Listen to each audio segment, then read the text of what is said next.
Nah, dalam kesempatan ini saya mau menyampaikan satu hadisnya Rasulullah SAW tentang masalah duduk berzikir dan bersolawat pada Nabi Muhammad Sallallahu Alaihi Wasallam. Dalam sebuah hadis disebutkan, maqada qaumun maq'adan lam yadhkurullaha subhanahu wa ta'ala fih wa lam yusallu ala nabi sallallahu alaihi wasallam illa kana alaihim hasratan yaumal qiyamah atau kama qala sallallahu alaihi wasallam.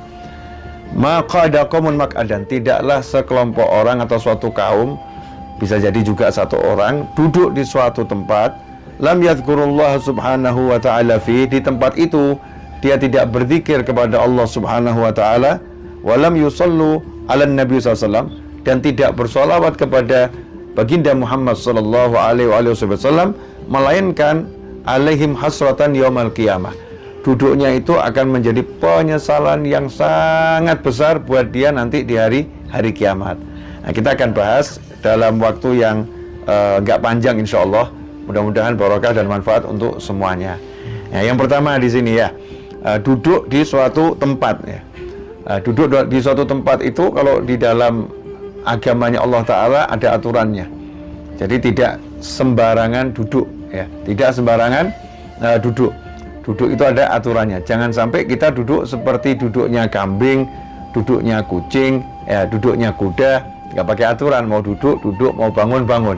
Nah, kalau Muslim duduk itu ada aturannya, duduk ada adabnya. Di antaranya, kita kalau datang di suatu tempat itu dilarang duduk di suatu tempat yang sudah menjadi kebiasaan seseorang duduk di tempat itu. Jadi misalnya ada satu majelis, ada satu sudut, fulan biasa duduk di situ, maka kita nggak boleh datang tiba-tiba duduk di sana. Nah, itu nggak boleh.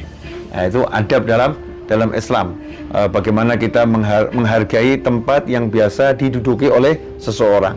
Ya, ada beberapa adab dan aturan dalam duduk. Nah, di antaranya kita kalau duduk disunahkan untuk berzikir dan bersolawat kepada Allah Ta'ala dan solawat pada Nabi Muhammad SAW. Suruh zikir dan solawat. Karena itu diajarkan kalau mau duduk disuruh baca Bismillahirrahmanirrahim wassallallahu ala sayyidina Muhammadin wa ala alihi wasallam. Itu kalau duduk. Nah, kalau bangun dari duduk juga kita disuruh baca Bismillah, solawat, dan doa kafaratul majlis. Nah, agar apa? Agar duduknya tidak seperti yang disebutkan dalam hadis ini, menjadi penyesalan kelak di hari kiamat. Bahkan di riwayat yang lain dikatakan kalau duduk sampai nggak ada zikirnya, nggak ada solawatnya, maka dia orang yang duduk tadi bangun dengan aroma yang lebih busuk daripada aroma bangkai. Na'udzubillah min dzalik. Karena itu ya ikhwani rahimakumullah, kita harus memaksakan diri ya, dipaksakan, dibiasakan.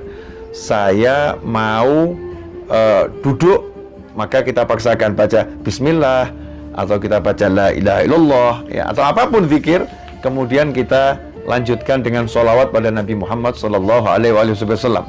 Nah, hikmahnya apa itu? Hikmahnya Allah tidak mau Rasulullah SAW itu dilupakan. Jadi sampai kita duduk dimanapun saja suruh nyambung hati dengan Nabi Muhammad SAW. Dimanapun, nggak boleh hati kita putus dari Rasulullah Sallallahu Alaihi Wasallam.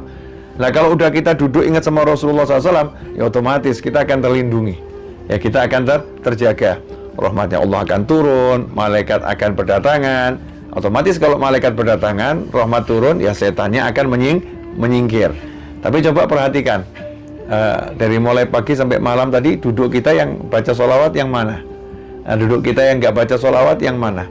Mana yang lebih banyak? Duduk yang sambil sholawat atau duduk yang tanpa sholawat? Duduk yang dengan berzikir atau duduk yang tanpa zikir? Padahal cuma sederhana. Bismillahirrahmanirrahim. Allahumma sholli ala Muhammad. Ya Rabbi sholli ala Muhammad. Sederhana. Tapi kenapa itu kok seringkali lewat, seringkali nggak terlaksanakan, ya, seringkali terlupakan? Karena setan itu ada. Ya, setan itu berjuang jangan sampai ini orang ini duduk baca zikir, jangan sampai orang ini duduk baca sholawat. Karena kalau dia duduk berzikir, dia duduk bersolawat, dia diampuni oleh Allah Subhanahu wa Ta'ala, dapat rahmat, untung duduknya. Nah, itu merugikan setan. Maka setan berjuang jangan sampai kita ingat ya berzikir dan bersolawat. Nah, sederhana, tapi kalau kita amalkan hasilnya luar biasa. Sehingga diambil makna kebalikannya, siapa yang duduk berzikir, siapa duduk bersolawat kepada Nabi Muhammad SAW, maka duduknya akan menjadi keuntungan ya, yang sangat besar di hari kiamat. dan keuntungan yang sangat besar saat hidup di alam dunia ini. Nah, kalau sudah kerugian, Allah bilang kerugian, berarti tempatnya itu tidak barokah. Bayangkan di sudut-sudut rumah kita duduk nggak pernah berzikir, kita duduk nggak pernah bersolawat, maka sudut-sudut rumah kita nih tidak diberkati, ya, nggak ada barokah dari Allah Subhanahu wa Ta'ala. Akhirnya yang datang ke rumah kita, na'udzubillah ya, semoga itu nggak terjadi, yang berdatangan adalah setan.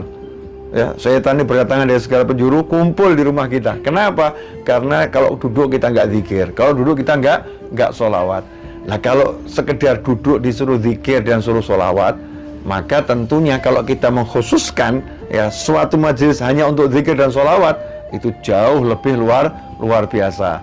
Bagaimana kalau kita jadikan rumah kita untuk bersolawat secara khusus pada Nabi Muhammad SAW, untuk zikir secara khusus kepada Allah Subhanahu wa Ta'ala, maka rumah kita akan menjadi pos kumpulnya para malaikat, menjadi pos yang menjadi datangnya rahmatnya Allah Subhanahu wa Ta'ala. Sudah paham nih malaikat, kalau lewat harus mampir kemana, malaikatnya paham, karena di situ sudah disiapkan tempat duduknya malaikat. Ya, malaikat duduknya di mana? Di majelis zikir, di majelis ilmu, bukan di majelis yang lain.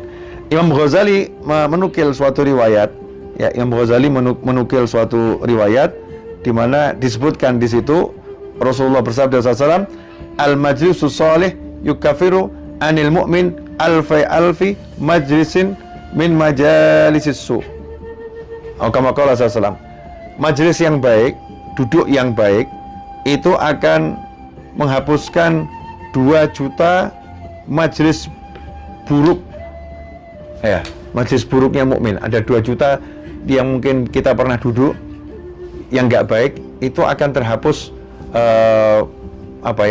keburukannya itu akan terhapus kalau kita duduk di tempat yang baik. Otomatis kita nggak usah repot-repot cari majelis yang baik-baik. Duduk kita bisa jadi baik kok. Ya, nggak usah jauh-jauh cari, saya harus ke majelis taklim ini, majelis taklim ini. Mulai dari yang kita bisa duduk kita sendiri, tiap hari kita kan duduk. Jadikan itu jadi majelis duduk yang baik. Dengan apa? Dengan mulai berzikir dan bersolawat. Apalagi kalau kita datang ke majelis ilmu, apalagi kalau datang ke majelis khatmil Quran, ya, apalagi kalau kita datang ke majelis as-shalah ala Nabi Muhammad SAW, majelis solawat, apalagi kita datang ke majelis di ta'allum wa ta'lim yang khusus gitu ya, maka tentu di sana akan lebih banyak hal kebaikan yang kita dapatkan. Jazakumullah khairan, semoga yang sedikit ini manfaat dan barokah.